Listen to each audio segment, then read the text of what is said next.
आज के इस वीडियो में मेरे 6th, 7th और 8th के सभी विद्यार्थियों का मैं स्वागत करता हूं। और आज हम पढ़ रहे हैं हमारी ग्रामर पाठ्य पुस्तक से संवाद लेखन। संवाद लेखन ये जो हमारी 6th, 7th और 8th क्लास के लिए है और आप इससे सभी लाभान्वित होंगे ऐसी मैं आशा करता हूं। तो आइए शुरू करते हैं कि संवाद क्या है, संवाद लेखन किसे कहते हैं। संवाद लिखते समय ध्यान रखने योग्य कुछ बातें, संवाद लेखन का महत्व और संवाद लेखन के कुछ उदाहरण, इन प्रश्नों की कुछ चर्चा हम यहाँ करेंगे। तो सबसे पहले शुरुआत करते हैं। संवाद किसे कहते हैं? दो या दो से अधिक व्यक्तियों के बीच हुए वार्तालाप या संभाषण को संवाद कहते हैं। दूसरे शब्दों में कहा जाए तो दो व्यक्तियों की बातचीत को वार्तालाप अथवा संभाषण अथवा संवाद कहते हैं। अर्थात जब दो व्यक्ति आपस में बात करते हैं तो उनके वार्तालाप को हम संवाद कहते हैं। संवाद का सामान्य अर्थ है बातचीत। इसमें दो या दो से अधिक व्यक्ति भाग लेते हैं। अपने विचारों और भावों को व्यक्त करने के लिए संवाद की आवश्यकता ली जाती है। संवाद जितना सजीव, सामाजिक और रोचक होगा वह उतना ही अधिक आकर्षक होगा। उसके प्रति लोगों का खिंचाव होगा। अच्छी बातें कौन सुनना नहीं चाहता। इसमें कोई भी व्यक्ति अपने विचार सरल ढंग से व्यक्त करने का अभ्यास करता है।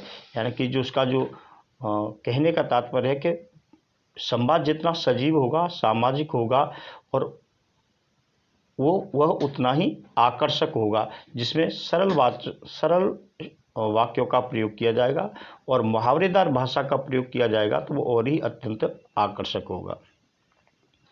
वार्तालाप में व्यक्ति के स्वभाव के अनुसार उसकी अच्छी बुरी सभी बातों को स्थान दिया जाता है। इससे छात्रों में तर्क करने की शक्ति उत्पन्न होती है। नाटकों में वार्तालाप का उपयोग सबसे अधिक होता है। इसमें रोचकता, प्रवाह और स्वाभाविकता होनी चाहिए। व्यक्ति, वातावरण और स्थान के अनुसार इसकी भाषा ऐसी होनी चाहिए जो हर तरह से सरल हो।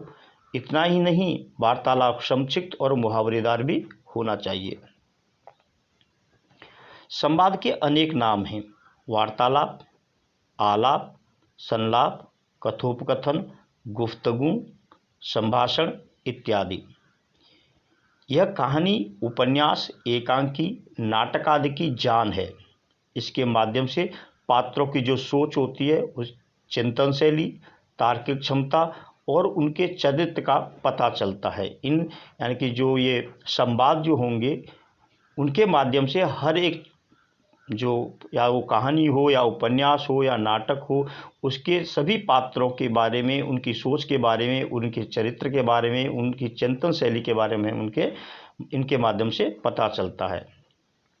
नाटकों के संवादों से कथा वस्तु का निर्माण होता है। संवाद के वाक्यों में स्वाभाविकता होनी चाहिए, बनावटीपन नहीं होना चाहिए। लंबे लंबे, कठिन और उलझे संवाद नहीं होने चाहिए। प्राय अच्छा संवाद लेखक ही नाटक, रेडियो नाटक, एकांकी तथा कथा कहानी लिखने में कुशलता हासिल कर सकता है। भाषा बोलने के अनुसार थोड़ी थोड़ी भिन्न हो सकती है। हर किसी की भाषा एक जैसी नहीं होती है। उदाहरण के रूप में अध्यापक की भाषा छात्र की अपेक्षा थोड़ी ज़्यादा संतुलित और सारगर्भित होती। एक पुलिस अधिकारी की भाषा और एक अपराधी की भाषा में काफ़ी अंतर होगा।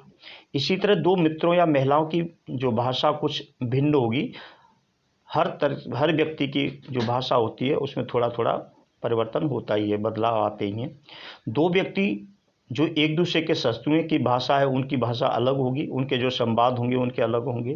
कहने का तात्पर्य है कि संवाद लेखन में पात्रों के लिंग, उम्र, कार्य, स्थिति का ध्यान रखना चाहिए। संवाद लेखन में इन बातों को भी ध्यान देना चाहिए कि वाक्य रचना सजीव हो, शैली सरल और जो भाषा है वो बोधगम्य हो, समझने लायक हो। उसमें कठिन शब्दों का प्रयोग कम से कम हो। संवाद के वाक्य बड़े न हो, संक्षिप्त और प्रभावशाली हो। जितना हो सके संक्षिप्त में लिखिए और प्रभावशाली भाषा का प्रयोग कीजिए। मुहावरेदार भाषा काफ़ी रोचक होती है, अतएव उसका यथास्थान हमें प्रयोग करना चाहिए। अब अच्छी संवाद रचना के लिए कुछ निम्न बातें और हैं, उनका भी हम थोड़ा सा यहाँ अवलोकन कर लेते हैं, ध्यान देते हैं। संवाद छोटे, सहज तथा स्वाभाविक हों, छोटे हों और स्वभाव के अनुसार हों। संवादों में रोचकता एवं सरसता हो। इसकी भाषा सरल, स्वाभाविक और बोलचाल के निकट हो, जो आप सबको आराम से बड़ी सुगमता से समझ में आती हो। उसमें क्लिष्ट तथा अप्रचलित शब्दों का प्रयोग न हो। भाषा थोड़ी सारगर्भित हो, क्लिष्ट नहीं हो, अप्रचलित नहीं हो। जो भाषा हमारे प्रचलन में है उसी का प्रयोग किया जाए। संवाद पात्रों की सामाजिक स्थिति के अनुकूल हों। अनपढ़ या ग्रामीण पात्रों या शिक्षित पात्रों के संवादों में अंतर रहना चाहिए। दोनों में, शिक्षित और अशिक्षित जो व्यक्ति हैं उनके पात्र में थोड़ा सा अंतर होना चाहिए। संवाद जिस विषय का स्थिति के संबंध में हो रहा है, जिस संबंध में हम जिस स्थिति में जिस विषय पर संवाद लेखन हो रहा है उसे क्रमशः स्पष्ट करने वाले हों। आपके संवाद उस स्थिति को स्पष्ट करने वाले हों। प्रसंग के अनुसार संवादों में व्यंग, विनोद का समावेश भी होना चाहिए। यथास्थान मुहावरों तथा लोकोक्तियों के प्रयोग से संवादों में सजीवता आ जाती है, इसलिए संवाद में मुहावरों और लोकोक्तियों का भी प्रयोग होना चाहिए। अच्छे संवाद लेखन की कुछ और भी विशेषताएं हैं। संवाद में प्रवाह, क्रम और तर्कसम्मत विचार होने चाहिए। संवाद देश, काल, व्यक्ति और विषय के अनुसार होना चाहिए। संवाद सरल भाषा में लिखा होना चाहिए। संवाद में जीवन की जितनी अधिक स्वाभाविकता होगी वह उतना ही अधिक सजीव होगा, रोचक और मनोरंजक होगा। संवाद का आरंभ और अंत रोचक होने चाहिए। यहाँ कुछ आपके समक्ष कुछ उदाहरण हमने प्रस्तुत किए हैं कि हामिद और एक दुकानदार के बीच में है। हामिद के पूछ रहा है दुकानदार से, यह चिमटा कितने का है? दुकानदार, यह तुम्हारे काम का नहीं है जी। हामिद, बिकाऊ है कि नहीं? दुकानदार, बिकाऊ नहीं है। तो यहाँ क्यों ला लाए? हामिद, तो बताते क्यों नहीं कि पैसे क्या हैं? दुकानदार, 6 पैसे लगेंगे। हामिद, ठीक बताओ। दुकानदार, ठीक ठीक 5 पैसे लगेंगे, लेना हो तो लो, नहीं तो चलते बनो। हामिद, 3 पैसे लोगे? तो देखो कितना प्रभावी, बिल्कुल एक से एक जुड़ा हुआ है। एक खत्म होता है तुरंत उसका प्रश्न उत्तर जैसे होते हैं उसके हिसाब से उसमें उसको इस तरह से भाषा बिल्कुल बोधगम्य होनी चाहिए। पड़ोसी और अंगनू, ये ग्रामीण भाषा में लिखा हुआ संवाद है। पड़ोसी पूछता है, यह पिल्ला कब पाला? अंगनू काका, अंगनू काका, अरे भैया हमने काहे को पाला? यहाँ अपने ही पेट का ठिकाना नहीं है, रात में न जाने कहाँ से आ गया। पड़ोसी, तुम इसे पाल लो काका। अंगनू काका, भैया की बातें, इसे पाल कर करेंगे क्या?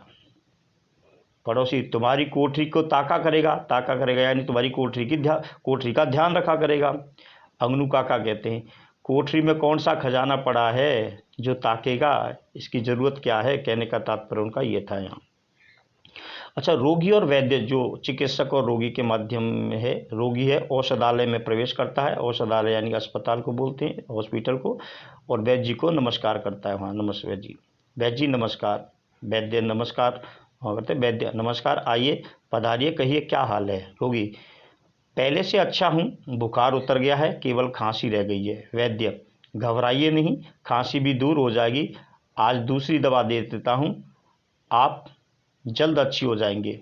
रोगी, आप ठीक कहते हैं, शरीर दुबला हो गया है, चला भी नहीं जाता और बिछावन पर पड़े पड़े तंग आ गया हूँ। वैद्य, चिंता की कोई बात नहीं है, सुख दुख तो लगे ही रहते हैं, कुछ दिन और आराम कीजिए, सब ठीक हो जाएगा। रोगी, कृपया खाने को बताएं, अब तो थोड़ी थोड़ी भूख भी लगती है। वैद्य, सब फल खूब खाइए, जरा खट्टे फलों से परहेज रखिए, इनसे खांसी बढ़ जाती है। दूध, खिचड़ी और मूंग की दाल आप खा सकते हैं। रोगी, बहुत अच्छा, आजकल गर्मी का मौसम है, प्यास बहुत लगती है, क्या शरबत पी सकता हूँ?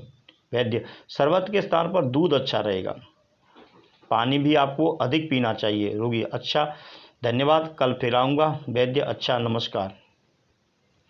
इसके साथ यहाँ माँ और बेटे में संवाद है। उसके बाद यहाँ हमने एक अगर किसान एक कुछ ऐसे तो किसान और बादल के बीच में संवाद है, इसको चलो पढ़ लेते हैं।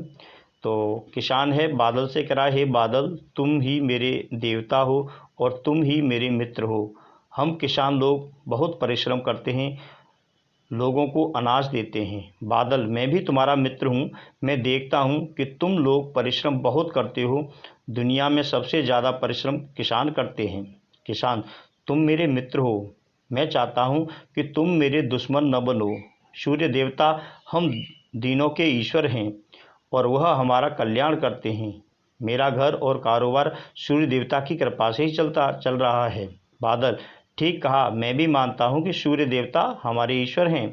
किसान मैं तुमसे एक बात कहना चाहता हूँ। बादल बोलो। किसान मुझसे कभी रूठना मत, क्योंकि अगर तुम रूठ जाओगे तो मैं अपना घर कैसे चलाऊंगा। मेरा मतलब है कि अगर तुम रूठे तो बेमौसम बारिश हो जाएगी और मेरी पूरी साल की मेहनत मिट्टी में मिल जाएगी। तो यहाँ बादल कह रहा है, बादल मित्र मैं तुमसे कभी नहीं रूठूंगा, मैं हमेशा तुम्हारा साथ दूंगा। किसान मित्र हम पूरे साल मेहनत करते हैं, परंतु एक बार बारिश आती है और फसल को नष्ट कर देती है। अगर मनुष्यों को अनाज नहीं मिलेगा तो वे मर जाएंगे। बादल मैं समझ गया मित्र, लेकिन इस बेमौसम की बरसात के लिए मनुष्य ही जिम्मेदार है। किसान मैं जानता हूँ, हमारे संसार में प्रदूषण बहुत बढ़ रहा है, इससे तुम्हें और हम किसानों को भी काफ़ी दिक्कत झेलनी पड़ती है। बादल तुम प्रदूषण कम करने का प्रयास करो और मैं बेमौसम बारिश रोकने का प्रयास करूंगा। किसान धन्यवाद मित्र। तो इस तरह से हम वार्तालाप पिता पुत्र के बारे में मध्य में हो सकते हैं, माता और बेटी के बीच में हो सकती हैं, शिक्षक और शिष्य के मध्य हो सकता है। तो इस तरह से आप किस तरह से वार्ता करना है आपको, यहाँ कुछ हमने टॉपिक आपके लिए दिए हैं, इनमें आप थोड़ी सी इनको कलमबद्ध करेंगे, लिखने का प्रयास करेंगे, छोटे छोटे वाक्यों का प्रयोग करेंगे और आप इस वीडियो से लाभान्वित होंगे, ऐसी मैं आशा करता हूँ। अगले वीडियो में मैं आपसे फिर मिलूँगा, तब तक के लिए नमस्कार।